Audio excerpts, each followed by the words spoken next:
We have led to a natural protection point for an anchor and have a large ledge we want to extend towards to better communicate with our partner. Here are 3 options, each with pros and cons.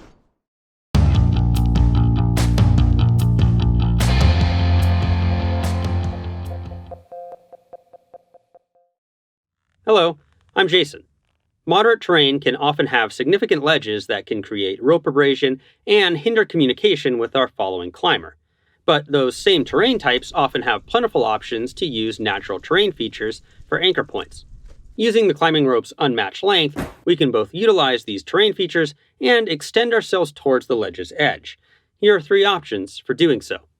For all 3 options, we want either a live tree that is thicker than our thigh, or a rock spike or horn that is firmly attached to the mountain and which is both above our stance and possesses enough backside height.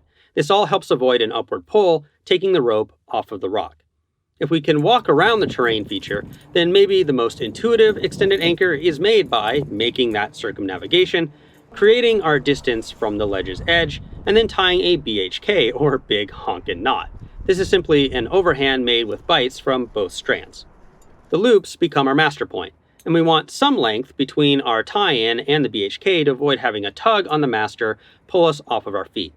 The higher we can make the master point, the more comfortable it will be for belaying, but as is the same for all of these methods, that has to be balanced against keeping the anchor secure over a thick enough part of the terrain feature and avoiding a lever effect on the feature. There is so much rope in the BHK, it's easy to untie after waiting. But the major downside of this particular method is that we need to be able to walk around the tree or rock. If we can't do that, then we have a couple of other options that allow us to just use a bight of rope to wrap the terrain feature. We can use a Connecticut hitch by leaving enough rope to reach back to the ledge. It's okay to have a bit more than we need, as the BHK we tie later will allow us to adjust the rope length from us to the anchor.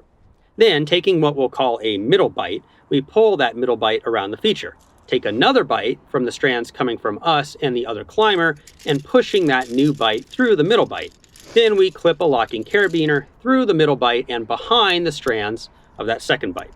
Again, we can make our BHK for the master point. Now, obviously with the rock horn, we could just toss a little bit of slack over the horn and use the first method, which would have the major advantage of keeping us on a much tighter belay as we move to our eventual stance. That would always be my method of choice when it is possible, but if we were using a tree with a cliff on the back side of it, that wouldn't be possible. Here, we are still on belay, but with slack in the system until we reach our stance. I also want to demonstrate that there is nothing about any of these methods that demands a tree or a rock specifically, even something called a Connecticut tree hitch. Finally, we are on a huge, flat ledge with very little fall potential, and that is a requirement if I'm going to use this or the next method. This is very fast to construct and deconstruct. We just have one extra carabiner to undo. The downsides are that it takes that extra piece of gear, the carabiner, and that piece is also potentially a critical point of failure. If we clip our carabiner around the 2 strands rather than the bight and set the hitch, it will stay set and in place until it doesn't. So our third method avoids the need to walk around the terrain feature and avoids that potential error with the carabiner. We could use a bight of rope and treat it as if it were a single strand to tie a bowline around the feature. Here again, we want to measure our distance before taking our bight of rope around the terrain feature. We make a half twist in both strands, with the strands running to our bight on top. Then we run our bight from the bottom and through the half twist around the standing strands and back through the half twist from the top.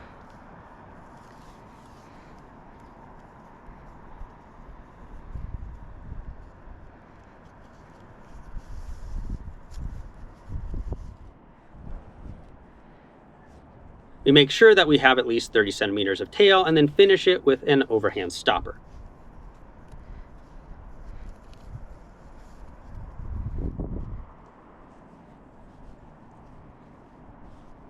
As with the other options, we can extend the master point to the edge by making another BHK. This uses no additional gear, avoids the need to walk around the terrain feature, and can't suffer from that carabiner placement mistake. That doesn't mean we couldn't tie the knot incorrectly, but maybe that's not as easy a mistake to make as the carabiner error. It does take the most rope of the 3 options, and it means another knot to untie when it's time to continue onward. So there are three options to extend a master point from a monolithic anchor behind a flat ledge. One is clearly my first choice, but there are alternatives if I need them. We'll save what to do if we have more fall potential when we need to extend towards a ledge for a future video. Have you ever used a long master point extension? Tell us why in the comments. Thanks for watching this video. Please like, subscribe, and share if you want to support us.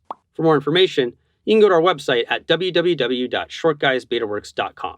You can check out a related video we did about terrain belays on moderate terrain that don't require an anchor, or maybe check out our entire series we did about efficiently adding rope work to low-angled climbs. We'll see you next week and keep on getting more out of that big outside.